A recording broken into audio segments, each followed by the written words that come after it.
알짜 기타의 이종우입니다. 오늘은 좀 색다른 걸 한번 해보려고 그러는데요. 오늘은 기타를 고르는 법, 그리고 어떻게 관리를 해야지 기타를 오랫동안 잘 쓸 수 있는지 그거에 대해서 한번 설명을 한번 해드리도록 하겠습니다. 기타 처음에 초보자들이 악기점에 가서 기타를 고르면 너무 어렵습니다. 기타 종류가 너무 많아요. 그죠? 크기도 다르고 물론 가격도 천차만별이죠. 싼 거는 엄청나게 뭐 10만 원 이하대에서부터 뭐 몇천만 원짜리까지도 있으니까요. 그럼 처음에는 보통 뭐 이렇게 2, 30만 원대에서부터 많이들 시작을 하더라고요. 그리고 기타가 대부분은 이렇게 저가 기타는 국산은 안 나옵니다.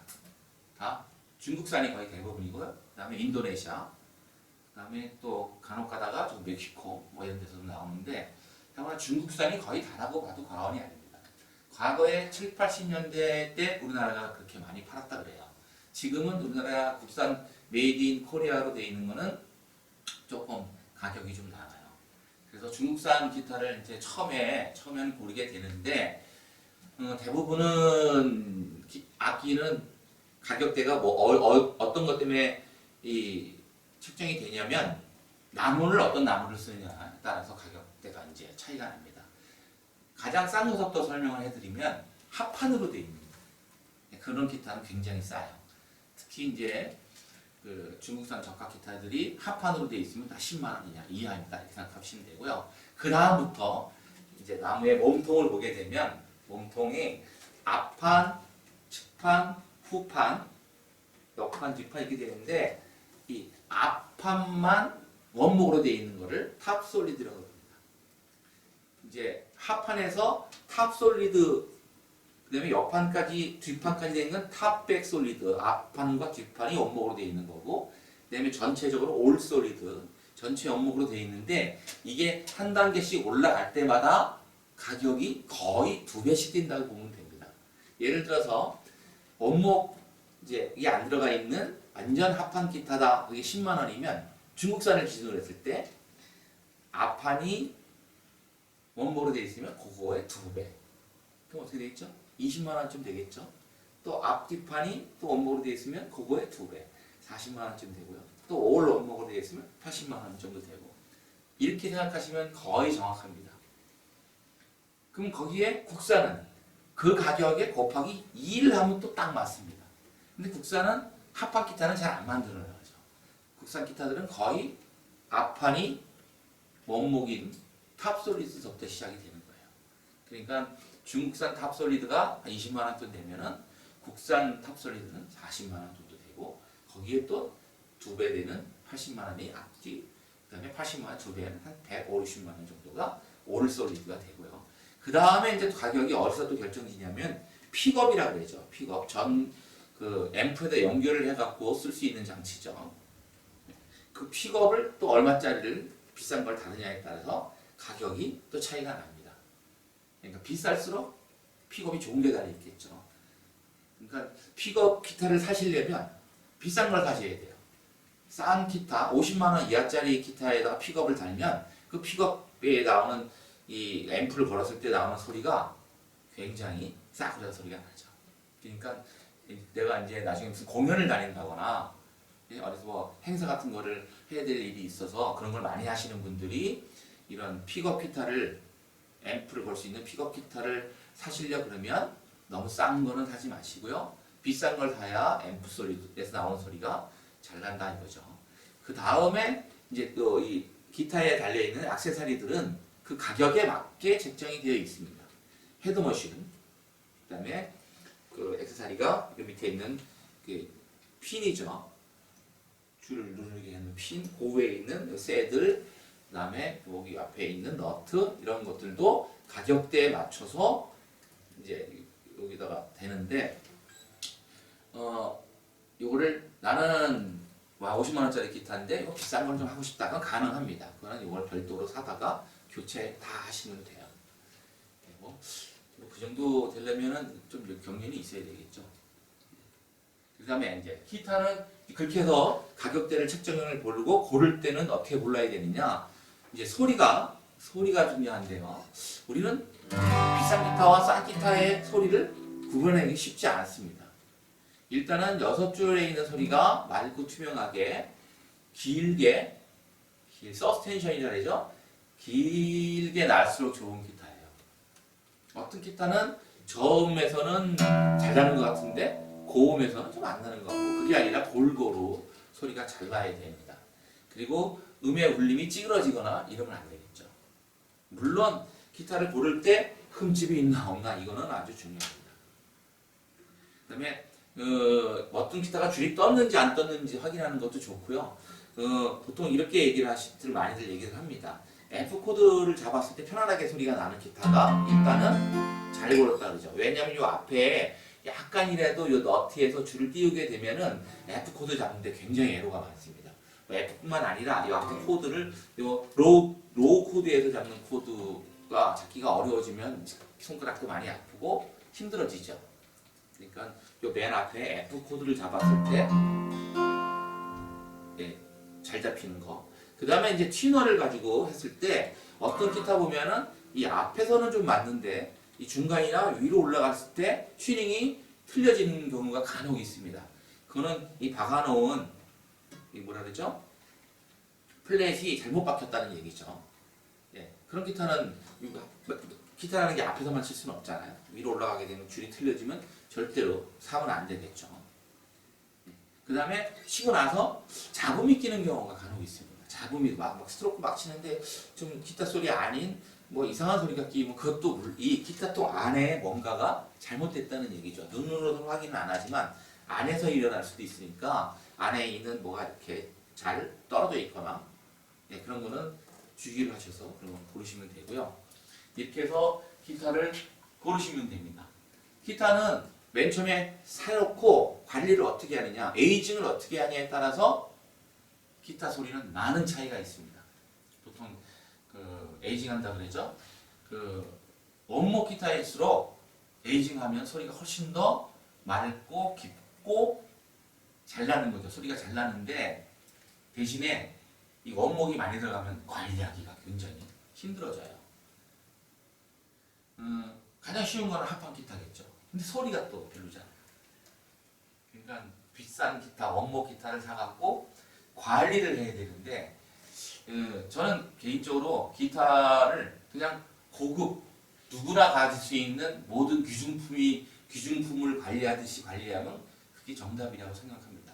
쉽게 해서 우리가 좋은 물건들이 있으면 무슨 땡볕에 뭐 넣는다거나 아니면 스키가 차 있거나 이런 데서 안 넣잖아요. 아니면 너무 춥거나 덥거나 이렇게 안 넣잖아요. 그러니까 기타도 당연히 그렇게 해야 되겠죠. 기타는 나무로 되어 있기 때문에 가장 민감한 게 습도입니다. 습도 조절을 잘 해야 돼요. 뭐 한 40, 뭐 정확하진 않지만 한 50% 전후에 되는 습도는 유지하고 있는 게 나무에 가장 좋습니다. 근데 한겨울 같은 경우에는 습도가 뭐 20%, 30% 떨어지잖아요. 그럼 어떻게 해야 되죠? 물을 줘야죠, 여기다가. 그렇다고 뭐 조리로 붓는 건 아니고요. 여기 댐핏이라 해갖고 습도를 유지할 수 있는 그런 용품들이 시중에 많이 나와 있습니다. 겨울에 가장 금물이 그리지 않아도 건조한데 건조한 사무실에다 둔다거나 이렇게 되면 기타는 완전히 황태가 되는 거죠. 바싹 말라갖고 막 터집니다. 많이 봤습니다. 상판 멀쩡하다 봐도 금이 쩍쩍쩍 막가 있어요. 뒤로도 막가 있고 옆으로도 막갑니다. 하물며 이 지판에서 트는 걸 봤어요. 지판에서 틉니다. 잘못 관리하게 되면. 습도를 50% 정도를 늘 유지해 주는 게 굉장히 중요하죠. 거꾸로 겨울철 되면은, 여름철 되면요. 여름철 되면 또 습도가 너무 높죠? 그러면 얘 무르죠. 무르게 되면 어떤 현상이 일어나냐면 배가 이렇게 올라와요. 그리고 기타가 이렇게 뜨죠. 소리가 어느 날 손가락이 아프다 그러면 이게 뜨는 겁니다. 여름철에 많이 나타나는 현상이죠. 여름철은 그 반대로 습기를 제거해야 되니까 실리카겔, 우리 김 같은 거 먹으면 들어가 있는 거 있잖아요. 그거를 안에다가 왕창 넣어야 됩니다. 이렇게 조그만큼 넣어서는 별로 효과가 없어요. 물 먹는 하마라 그러나요? 이렇게 큰 거 있어요. 그걸 넣어 놓는데 넣어놓고 그냥 두면 안 됩니다. 그러면 얘가 바깥에 나와 있는 습도까지 다 빨아들여갖고 오히려 효과가 낼 수도 있어요. 그러니까 습도 관리할 때는 여기다가 실리카겔 넣어놨을 때는 막아줘야죠. 그래야 습도를 잘 뺄 수가 있어요. 뭐 봄철, 여름철, 가을철 뭐 다 마찬가지겠지만 습도를 50% 정도를 늘 유지하려면은 여름철에는 실리카겔을 넣고 겨울철에는 물을 또 이렇게 습도를 다시 넣어주는 그런 일을 해야 됩니다. 우리가 기타를 갖고 다니다 보면 이제 사고가 많이 나는데요. 그 사고에 대비하는 방법도 몇 가지 유형을 제가 설명을 해드리도록 하겠습니다. 가장 많이 사고 나는 게 뭐냐면요. 저처럼 이렇게 멜빵을 메고 있다가 이게 뚝 떨어져 나가는 경우예요. 방심하다가 이 몸에서 떨어져 나오는 거죠. 그게 왜 그러냐면요. 멜빵이 매다가 요게 이렇게 카메라 잘 잡은지 모르겠는데 이렇게 뒤집혀서 매는 경우가 있어요. 그러면 자기도 모르는 사이에 뚝 떨어져 나가죠. 그래서 멜빵을 맸을 경우에는 양쪽을 제대로 잘 들어가 있는지 늘 확인을 하고요. 저 같은 경우는 이렇게 하고 나서도 항상 왼손이 양손으로 이렇게 놓는 거를 좀 무서워해요. 그래서 이렇게 항상 이렇게 왼손으로 잡고 있습니다. 그래서 누가 뭐 이렇게 기타에 된다, 누가 뭘 주고 이러면 좀 건방지게 한 손으로 받는 경우가 있어요. 두 손으로 갖다 떨길까봐. 그래서 요즘에는 이 떨어지지 않도록 스텝 락이라고 있어요. 크게 이렇게 하는 거, 그런 것도 있으니까 시중에 그런 용품들이 있으니까 그것도 기타마다 여기 거는 방식이 달라서 그걸 구입을 하셔서 이게 이제 멜빵이 떨어지지 않도록 주의하시는 게 좋고요. 그 다음에 사고 많이 나는 게 가방에서 들고 갈 때. 그러니까 저는 늘 이제 그 주변 사람들한테 좋은 기타든 뭐 싸구려 기타든 간에 기타가 가방에다 넣었을 때는 두 가지를 하라 그럽니다. 한 가지는 문을 열어놓거나 활짝, 아니면 닫았을 때는 뭐 반드시 지퍼를 잠그거나 뭐 이렇게 뭘 채우라고요. 그렇지 않으면 언젠가 한 번은 사고 난다 그래요. 기타가. 그래서 자기도 모르는 사이에 가방에 지퍼 다 잠그거나 뭘 채웠는 줄 알고 이렇게 들고 가다 뚝 떨어지죠. 박살나는 거예요. 이게 기타는 이 나무가 얇기 때문에 이런 시멘트 바닥이라든가 이런 데 떨어지면 장난 아닙니다. 박살나는 거 한두 번 본 게 아니에요. 그러니까 가방에다가 넣었을 때는 둘 중에서 하나 넣거나 그럼 안 들고 가겠죠. 아니면 닫아놨을 때는 항상 지퍼를 이렇게 잠그거나 뭘 채우는 그런 습관을 반드시 들여야 됩니다. 그거 안 하고 방심했다가 언젠가 한 번 떨깁니다. 잠 못 자죠. 저도 그런 경우가 있었기 때문에 잠 안 오더라고요. 그 다음에 이제 기타를 세워놓는 거. 세워놓는 거는 저는 웬만하면 세우지 못하게 합니다. 특히 벽에다가 이렇게 세워놓는 거는 웬만하면 하지 말라 그래요. 혹시 이제 벽에다 세울 일이 있으면 기타의 뒤쪽이 보이게끔 세워야 돼요. 기타가 뒤쪽이 보이게 이렇게 세워야 됩니다. 이렇게 세우면 되게 불안정합니다. 항상 기타를 벽에다 세울 때는 이렇게 세우는데 이거는 권장하지 않고요. 그냥 누이라 그럽니다. 애들 눕히듯이 가방, 천가방 같은 거 있으면 그거를 그 위에다 놓고 이렇게 눕혀놓는 게 기타는 안전합니다.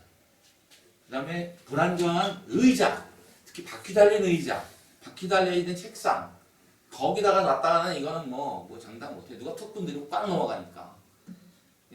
제 경험상 기타 배우러 오실 분이 그날 갖고 왔는데 그날 깨지는 바람에 간 경우도 있었어요. 그 다음에 이제 기타를 치시는 분들은 이 앞에 지퍼 조심하셔야 됩니다. 지퍼에 여기에 있는 지퍼 올리는 거기가 쇠로 되어 있기 때문에 그것 때문에 기타의 뒷면이 여기 흠집이 나는 수도 있어요. 그래서 고급 악기점에 가서 비싼 기타 만지려고 하면 사장님이 여기 지퍼 있나 없나 그거 살펴봐요. 그래서 이렇게 그게 없어야 그다음에 버클 있죠? 남자분들 청바지 버클 이렇게 새로 되어 있는 거 그것도 무심결에 기타의 뒷면을 흠집을 내요. 근데 뭐 흠집 정도는 기타 소리에 큰 지장은 안 주지만 떨겨갖고 박살나면 큰일 나죠. 기타 관리는 항상 소중한 많은 물건을 다루도록 해야 되죠. 습도 잘 조절하셔야 됩니다.